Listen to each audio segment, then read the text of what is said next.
told your friend you're not okay. একবার মনে করো যে প্রথম যখন তোমরা ভালোবাসাটা শুরু করেছিলে, তোমাদের সম্পর্কের যখন প্রথম স্টার্টিংটা ছিল, সেই সময়ে কি কি ভাবে তাকে ইমপ্রেসড করেছিলে এবং সে তোমাকে কেন ভালোবেসেছিল, তার সমস্ত কিছুই তোমার ভালো লাগতো বা তোমার সমস্ত কিছু তার ভালো লাগতো। তোমার ছোট খাটো ভুল ত্রুটি দোষ গুণ সে তার ভালোবাসা দিয়ে ভরিয়ে দিত। এইভাবেই আস্তে আস্তে একটা ফিলিংস তৈরি হয়েছে, এইভাবেই আস্তে আস্তে তোমরা নিজেদের মধ্যে একটা সম্পর্কে আবদ্ধ হয়েছো।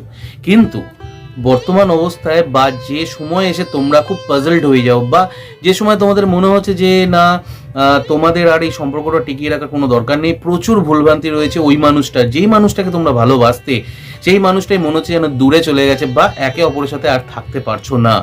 এরকম হওয়ার কারণটা কি একবার ভেবে দেখেছো কেন এরকম হচ্ছে? কারণ তোমরা যখন শুরু করেছিলে তোমাদের দুজন দুজনের কে দোষ দেওয়ার ব্যাপারটা কিন্তু কম ছিল, তোমরা তোমাদেরকে জানতে চেষ্টা করতে। তো আমি আজকে বলবো যে এই ভিডিওটার মাধ্যমে তোমাদেরকে, যে সে তোমার কাছে পাগলের মতন ছুটে আসবে, পাগলের মতন সে তোমার কাছে ভালোবাসার ভিক্ষা চাইবে, পাগলের মতন তোমার কাছে ছুটে আসবে, কারণ এটা বাস্তব এবং এটা সাইকোলজি। এটা কোনো ফেক জিনিস নয় যে আমি বলবো আর সেটা কাজ করবে, এটা সাইকোলজি, অভিজ্ঞতা এবং আরো অনেকে যা বলে এবং যা ঘটছে পৃথিবীতে তাই নিয়েই কিন্তু সাইকোলজি তৈরি হয়, এবং তোমরাও এটা কিন্তু বুঝতে পারবে যে কি করলে কি হতে পারে। তাই আজ থেকে ভেবে দেখো, কতগুলো ফর্মুলা বা কতগুলো রুলস মেনে চলো। যেমন ধরো তুমি এতদিন তার জন্য প্রচুর কিছু ভেবেছো, প্রচুর কিছু করেছো, খারাপ করেছো ভালো করেছো যাই করেছো, দুজনে একসাথে থাকার জন্য বা সামনের পথটা এগিয়ে যাওয়ার জন্য। তার জন্য হয়তো হতে পারে আরো 5 জনকে পাত্তা দাওনি বা কাউকে গুরুত্ব দাওনি, শুধুমাত্র নিজেদের সম্পর্কটাকে ইম্পর্টেন্স দিয়েছো, নিজেদের সম্পর্কটার গুরুত্ব দিয়েছো, যে কোনো কারণেই হোক এগিয়ে যেতে চলেছো। কিন্তু এই এগিয়ে যাওয়ার পথে হয়তো সে তোমাকে ছেড়ে চলে যেতে চাইছে বা তুমি তাকে চেয়েও পাচ্ছ না। এর কারণটাই এটা যে আজ থেকে তুমি যা যা করেছিলে সমস্ত কিছু বন্ধ করে দাও। নাম্বার 1 হচ্ছে যা যা তুমি করতে, যেমন ধরো রোজ সকালে গুড মর্নিং পাঠানো, শুতে যাওয়ার সময় গুড নাইট পাঠানো, বা তার খবর নেওয়া, খোঁজ নেওয়া, বা সে কেমন আছে, বা তার ছোটোখাটো যে টুকিটাকি যে কেয়ারিং ব্যাপারটা, এই টোটাল সব কিছু বন্ধ করে দাও। নাম্বার 2 হচ্ছে তুমি নিজেকে ইম্পর্টেন্স দিতে শুরু করো, কারণ যে মানুষটা তোমাকে ছেড়ে চলে যেতে চাইছে বা তোমার সাথে সম্পর্ক আর কন্টিনিউ করতে চাইছে না বা শুরুই করতে চাইছে না হঠাৎ করে, তার মানে তোমার ইম্পর্টেন্সটা তার লাইফে খুব ভালোভাবেই কমে গেছে। এই ভালোভাবে কমে যাওয়াটার কারণই হচ্ছে তুমি তোমাকে ইম্পর্টেন্স দিতে ভুলে গেছো তাকে ভালোবাসতে গিয়ে। তাকে দিনের পর দিন ভালোবাসতে গিয়ে তুমি ভুলে গেছো নিজেকে ইম্পর্টেন্স দেওয়া। তাই আজ থেকে নিজেকে ইম্পর্টেন্স দাও। যে চলে গেছে চলে যেতে দাও, তার কারণ হচ্ছে সে তোমার সাথে থেকে কখনোই হ্যাপি হতে পারতো না বা পারবেও না। নাম্বার থ্রি পয়েন্টটা একটু বুঝে দেখো, তার কারণ আমি ল অফ অ্যাট্রাকশনের উপর অনেক ভিডিও করেছি। ল অফ অ্যাট্রাকশন গুলো মেনে চলো। শুধু মুখে বললাম আমি করছি বা মুখেই আমি শুধুমাত্র বিশাল কিছু জানি এমন করলে হবে না। ল অফ অ্যাট্রাকশনটা কিন্তু ঠিকঠাক ভাবে কাজ করতে হবে এবং আমার প্রচুর ভিডিও রয়েছে, একবার গিয়ে দেখে নাও। নাম্বার ফোর যেটা আমি পয়েন্ট বলবো সেটা হচ্ছে খুব রিয়েলিস্টিক, নিজে ভেবে দেখো।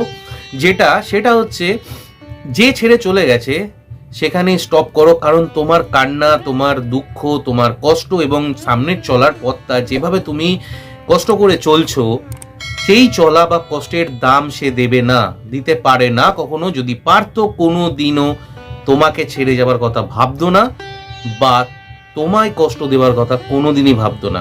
মুখে অনেক কিছু বলতেই পারে যে আমি খুব কষ্ট পাচ্ছি বা সে ভীষণ কষ্ট পাচ্ছে, বাট কোনোভাবে হচ্ছে না সম্ভব, কোনোভাবে পসিবল হচ্ছে না, বা সে খুব হাসি খুশিও আছে, হয়তো এটাও হতে পারে যে সে খুব হাসি খুশি আছে, অন্য কারোর সাথে ইনভলভ হয়ে গেছে বা কেউ তাকে সাপোর্ট করছে যার জন্য সে তোমার থেকে দূরে গিয়ে সে হাসি খুশি থাকতে পারছে, এমনও হতে পারে। বিভিন্ন রকমের দৃষ্টান্ত কিন্তু আসতে পারে, কিন্তু তুমি তোমাকে নিজের জায়গায় স্ট্যাটিক রাখো, তুমি নিজে ভালো থাকার চেষ্টা করো এবং নিজেকে প্রমাণ করো যে তুমি একাই 100। এবং আজ থেকে আয়নার সামনে দাঁড়াও এবং একটা দিন মনে করবে, যেদিন মনে করবে যে আয়নার সামনে দাঁড়িয়ে তুমি মাথা উঁচু করে দাঁড়াতে পারছো এবং এমন কিছু কাজ করতে পেরেছো এবং তুমি একা একা সার্ভাইভ করো এবং একা একা সেই জায়গাটা তৈরি করো যেই জায়গার জন্য আজ তোমাকে অপমানিত হতে হচ্ছে। হ্যাঁ বন্ধু, আমি ঠিক কথাই বলছি, তোমরা নিজেদেরকে ইম্পর্টেন্স দাও এবং গুরুত্বহীনের মতো নিজেকে কখনোই ভাববে না, কারণ একটা মানুষ কখনো পারফেক্ট হয় না। তাই পারফেক্ট হওয়ার জন্য তার সাথ দিতে হয়, সঙ্গে থাকতে হয়। যে নেই ভুলে যাও, কোনোদিনও আপোষ করবে না, কোনোদিনই আপোষে যাবে না। যদি ভালোবাসার হয় তোমার সাথে সারা জীবন এমনিই ভালোবাসবে, আনকন্ডিশনাল লাভ একেই বলে, এবং আনকন্ডিশনাল ভাবেই সে ভালোবাসবে। কারণ তুমি একটা জিনিস ভেবে দেখো, পৃথিবীর সব থেকে পবিত্র জিনিস হচ্ছে মা সন্তানের ভালোবাসা বা বাবা সন্তানের ভালোবাসা, বা বলতে পারো তোমার জন্ম এবং মৃত্যু। এটা কিন্তু বাস্তব ঘটনা। তাই এই ঘটনাগুলো তো ঘটছে, ঠিক তেমনি তুমি কি পারবে সেগুলো থেকে বেরিয়ে আসতে? পারবে না। তাই জন্য ভালোবাসাটাও কিন্তু এভাবে চট করে বেরিয়ে যাওয়া যায় না। যারা পারছে বা বেরিয়ে যেতে চাইছে, বেরিয়ে যেতে দাও, কারণ তুমি ভবিষ্যতে হ্যাপি হবে, ভালো থাকবে। কারণ তা না হলে সেও ভালো থাকবে না তোমার সাথে থেকে, তুমিও ভালো থাকবে না তোমার সাথে থেকে বা তার সাথে থেকে। আজ থেকে নিজেকে ইম্পর্টেন্স দাও, নিজের গুরুত্ব বোঝো, অনেক ভালো অপশন পাবে, অনেক ভালো অপরচুনিটি পাবে। লাইফ এখানে শেষ নয়, লাইফ কিন্তু অনেক কিছু দেখায়, অনেক কিছু পরিবর্তন হতে কতক্ষণ। যেমন রাত আসে সেমনি দিন আসে, আবার দিন এলে রাত আসবে। তাই তোমার যদি আজ অন্ধকারময় দিন হয়, অন্ধকারে আচ্ছন্ন থাকো, আমি বলবো খুব লাকি তুমি, কারণ অন্ধকারের পরই দিন আসে। আর দিনের আলোর মধ্যে যদি থাকো তাহলে সাবধান হও, কারণ অন্ধকারটাও খুব তাড়াতাড়ি তোমার লাইফে আসবে। এটাকে বলে কর্মা। তুমি যা যা করছো, যে যে কারণে করছো, যেটা ভাবে করছো, তোমার জীবনেও কিন্তু এইভাবে রিটার্ন অবশ্যই আসবে। একেই বলে কর্মা, এটাই হচ্ছে জীবন। তাই হ্যাপি থাকো, সুস্থ থাকো, ভালোবাসায় থাকো, নিজেকে ভালোবাসতে শেখো, নিজের মধ্যে থাকো, ক্রিয়েটিভিটি বাড়াও, অন্যের সাপোর্ট হও, অন্যের জন্য ভালোবাসতে শেখো। এটুকুনি বলার ছিল। অনেক দিন পর ভিডিও বানালাম।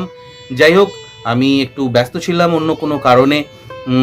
আশা করি এরপর থেকে রেগুলার ভিডিও আসবে আমার চ্যানেলে। যারা আগে থেকে দেখতে বা এখন যারা দেখছো, আমার মোটিভেশনাল চ্যানেলটাকে লাইক সাবস্ক্রাইব করে দাও এবং শেয়ার করতে অবশ্যই ভুলো না।